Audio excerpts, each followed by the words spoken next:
Adesso arriva l'ora di è arrivato il momento di un duetto.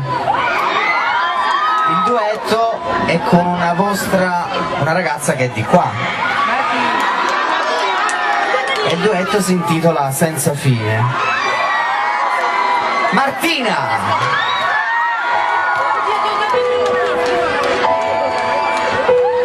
Senza fine, tu trascini la nostra vita, senza un attimo di respiro, per sognare, per poter ricordare ciò che abbiamo già vissuto.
Grazie a Martina.